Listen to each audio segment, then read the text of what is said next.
Hello বন্ধুরা, Bengali spice চ্যানেলে তোমাদের সবাইকে স্বাগত জানাই। আজকে আমি তোমাদের সাথে ভীষণ সহজ আর ভীষণই সুস্বাদু একটা রেসিপি শেয়ার করব। এই রেসিপিটি তৈরি করতে কিন্তু খুব বেশি উপকরণ লাগে না, খুব সামান্য উপকরণ দিয়েই কিন্তু এই সুস্বাদু রেসিপিটি তৈরি হয়ে যায়। তো চলো দেখে নেওয়া যাক। এর জন্য আমি এখানে দেখো কিছুটা পরিমাণে চিংড়ি মাছ ছাড়িয়ে নিয়েছি, খোসাটা ছাড়িয়ে নিয়েছি, কিন্তু লেজের কাছে কিছুটা খোসা রেখে দিয়েছি, এটাতে দেখতে খুবই ভালো লাগবে। এরপরে এই চিংড়ি মাছগুলো আমি ম্যারিনেট করে নেব। ম্যারিনেটের জন্য প্রথমে দিয়ে দিলাম পরিমাণ মতো নুন, দিয়ে দিচ্ছি পরিমাণ মতো হলুদ, আর এখন দিয়ে দেব সামান্য লেবুর রস। ম্যারিনেশনের জন্য লেবুর রসটা কিন্তু খুবই গুরুত্বপূর্ণ এখানে। তো সমস্ত উপকরণ দেওয়া হয়ে গেছে, এবার ভালো করে চিংড়ি মাছটা মেখে নেব। এই তেল চিংড়ির রেসিপিটি কিন্তু বিভিন্নভাবে করা যায়, আমাদের বাড়িতে যেভাবে তৈরি হয় আমি সেটাই তোমাদের সাথে শেয়ার করলাম। তো ম্যারিনেট করা হয়ে গেছে, এরপরে এটাকে চাপা দিয়ে রেখে দেব প্রায় 10 মিনিট। এরপরে কড়াই গরম করে তাতে দিয়ে দিচ্ছি সর্ষের তেল। একটু বেশি পরিমাণে সর্ষের তেল এখানে দরকার হয়।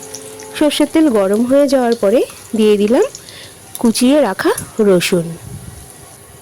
রসুনটা একটু ভাজা ভাজা হয়ে গেলে দিয়ে দিলাম কুচিয়ে রাখা শুকনো লঙ্কা। এখানে চিলি ফ্লেক্স ব্যবহার হয়, কিন্তু চিলি ফ্লেক্স আমার কাছে ছিল না, তো আমি শুকনো লঙ্কা কুচিয়েই কিন্তু ব্যবহার করেছি। লঙ্কাও যখন ভাজা ভাজা হয়ে গেল, এর ভেতর দিয়ে দিলাম অল্প পরিমাণে কালো জিরে।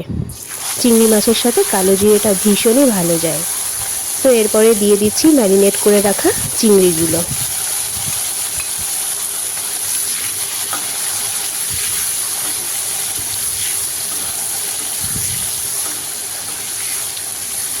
কিছুক্ষণ চিংড়ি মাছটা নেড়েচেড়ে নিলাম। এরপরে এর ভেতরে দিয়ে দিচ্ছি সামান্য পরিমাণে লঙ্কা গুঁড়ো।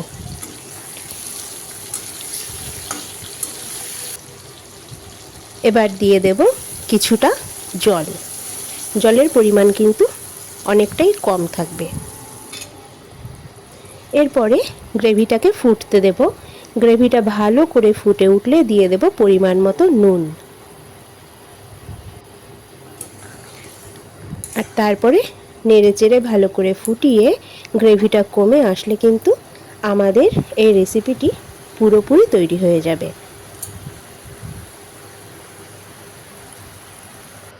আর এরপরেই গরম গরম ভাতের সাথে সার্ভ করে নিলেই হবে এই তেল চিংড়ি। খেতে অসাধারণ লাগবে। তোমরা বাড়িতে অবশ্যই ট্রাই করো আর জানিও কেমন লাগলো। ভিডিওটা ভালো লাগলে লাইক, কমেন্ট, শেয়ার করো আর সাবস্ক্রাইব করে চ্যানেলের পাশে থাকো। দেখা হবে পরের ভিডিওতে।